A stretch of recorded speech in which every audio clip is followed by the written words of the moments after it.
तो नमस्कार, आप सब लोग कैसे हैं। उम्मीद करता हूं कि आप सब लोग बहुत ज़्यादा अच्छे होंगे, खुश होंगे और स्वस्थ होंगे। दोस्तों, ज़्यादातर दुनिया में लोग ऐसे हैं, उनको आप कितना भी समझाओ, भगवान के प्रति आप उनको कितना भी बताने की कोशिश करो, लेकिन वो लोग कभी समझते ही नहीं हैं और ना ही इस बात को मानने के लिए तैयार होते हैं कि दुनिया में भगवान होता है।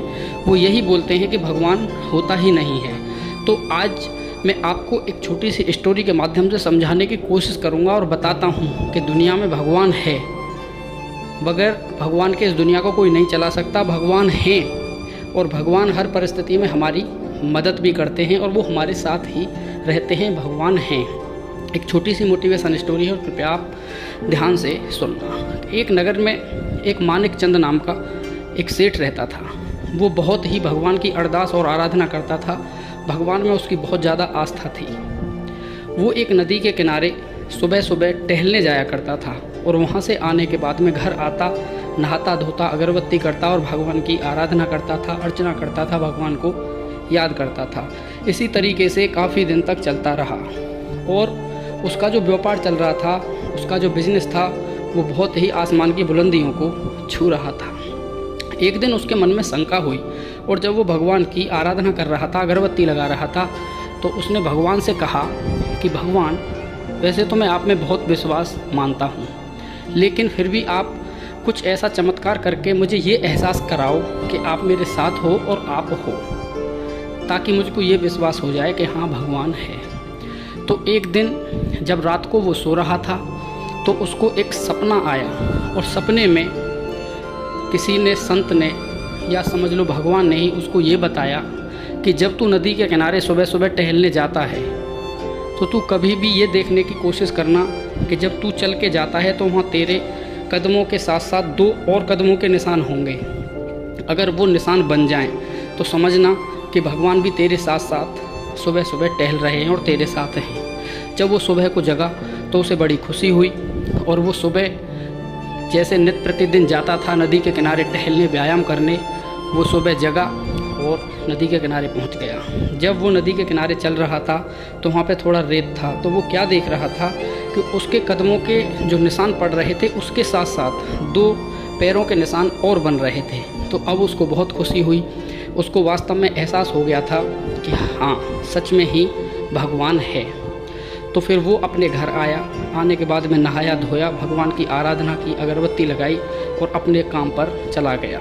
कुछ दिन के बाद उसके व्यापार में थोड़ा थोड़ा घाटा आना स्टार्ट हो गया, लेकिन उसने भगवान की आराधना अर्चना करनी नहीं छोड़ी और ना ही नदी के किनारे जाना छोड़ा। तो जब उसके परिवार में इस तरीके की परिस्थिति बनी तो उसके परिवार वालों ने, उसके रिश्तेदारों ने उसके पास आना छोड़ दिया, उससे बात करनी छोड़ दी, क्योंकि उसका धीरे धीरे बिजनेस डूब रहा था। सब ने उसका साथ छोड़ दिया।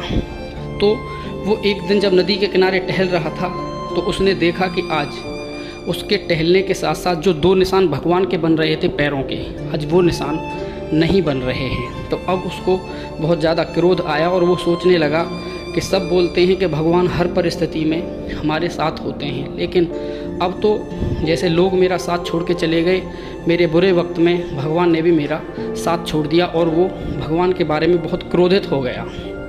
लेकिन उसने अपना धैर्य नहीं छोड़ा। वो धीरे धीरे उस वक्त को काटता गया, अकेला ही उस परिस्थिति को झेलता रहा। लेकिन उसके अंदर एक बात थी कि उस सेठ ने, जो मानिक चंद था, उसने भगवान के प्रति अपनी आस्था को कम नहीं किया और नित्य प्रतिदिन वो आराधना करता था, अगरबत्ती लगाता था, दिए भी जलाता था और नदी के किनारे भी टहलने जाता था, लेकिन उसको कदमों के निशान दिखाई नहीं देते थे। फिर अचानक क्या हुआ कि थोड़े से दिन के बाद उसका वक्त बदलना शुरू हो गया और उसका जो व्यापार ख़राब होने लग गया था, उसका व्यापार फिर से चालू पड़ गया। उसके पास पैसे भी आने लगे।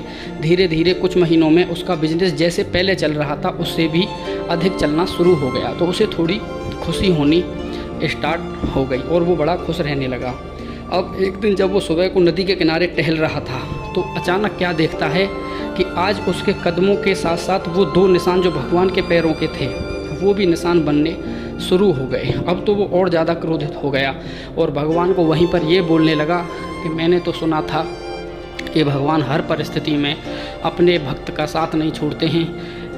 लेकिन जब मेरे पास बुरा वक्त आया तो मुझे भगवान ने भी साथ छोड़ दिया और भगवान ने भी मेरे तरफ से मुंह मोड़ लिया। मैं अकेला ही चल रहा था। जब वो घर आ गया, जब वो रात को सोया तो उसे फिर दोबारा से सपना आया और भगवान ने उसको स्वयं ये बात बताई कि सेठ मानिकचंद, जब तेरे ऊपर बुरा वक्त था, जब तेरे अपनों ने तेरा साथ छोड़ दिया था, जब सांप तुझे छोड़ के चले गए थे, उस वक्त भी मैं तेरे साथ ही था, मैंने तेरा साथ नहीं छोड़ा। दोस्तों, पूरी कहानी का यही सार है, कृपया ध्यान देकर सुनना। और भगवान ने बोला कि जब तू नदी के किनारे टहल रहा था, जब तू नदी के किनारे चल रहा था, जब तुझको जो वो 2 ही कदमों के निशान दिखाई दे रहे थे, जिसको तू समझ रहा था कि वो तेरे कदमों के निशान हैं, मेरे भक्त, वो तेरे निशान नहीं थे। उस वक्त जब तक तेरे ऊपर बुरा वक्त रहा, तुझको मैंने अपनी गोदी में उठा के रखा था और जो वो कदमों के निशान थे, वो निशान मेरे थे। मैं तेरे साथ ही था, मैंने तेरा साथ बिल्कुल नहीं छोड़ा। इस बात को सुनकर मानिकचंद बहुत प्रसन्न होता है और वो अपनी गलती मानता है और भगवान के आगे हाथ जोड़ता है। सुबह को जगता है, आराधना करता है और भक्ति करता है, अगरबत्ती लगाता है और उसको एहसास हो जाता है कि हाँ, सच में ही भगवान मेरे साथ थे। दोस्तों, कहने का मतलब यही है कि दुनिया में भगवान हैं, भगवान के बगैर एक पत्ता भी नहीं हिल सकता है। हम कोई काम शुरू करते हैं, जब हमारा काम बहुत अच्छा चलता है, हमारी परिस्थितियाँ अच्छी होती हैं, तो हम बड़े प्रसन्न होते हैं, भगवान को याद करते हैं, भगवान के लिए फूल मालाएं, अगरबत्ती इत्यादि बड़े खुश होकर इंतज़ाम करते हैं और व्रत भी रखते हैं। जैसे ही हमारे ऊपर थोड़ा सा वक्त ख़राब आता है तो हम सोचते हैं कि भगवान ने अपना हाथ हमारे ऊपर से हटा लिया और हम बहुत ज़्यादा दुखी हैं। लेकिन ऐसा नहीं होता है, भगवान हर परिस्थिति में हमारे साथ ही होते हैं। बस संभलना हमको है, धैर्य हमको रखना है। अगर हमारे साथ बुरा वक्त आया है तो अच्छा भी आएगा। सुख और दुख, अच्छा और बुरा, ये 2 पहिए की तरह होते हैं जो साथ साथ चलते हैं। अगर ज़िंदगी में दुख नहीं आएंगे तो खुशियों का एहसास कैसे होगा? अगर बुरे लोग नहीं मिलेंगे तो अच्छे लोगों का एहसास कैसे होगा? अगर बुराई नहीं होगी तो अच्छाई का एहसास कैसे होगा? इसलिए आप निरंतर आगे बढ़ते रहिए, भगवान पर विश्वास रखिए, आपके सब काम बनते हुए चले जाएंगे। अगर आपको आज की ये स्टोरी अच्छी लगी हो तो कृपया वीडियो को लाइक कर देना, चैनल को सब्सक्राइब कर देना। मिलते हैं आगे किसी और ऐसे ही अन्य मोटिवेशन और एजुकेशन टॉपिक के साथ में। तब तक आप अपना ख्याल रखिएगा, स्वस्थ रहिएगा। जय हिंद, जय भारत, वंदे मातरम। Thank you.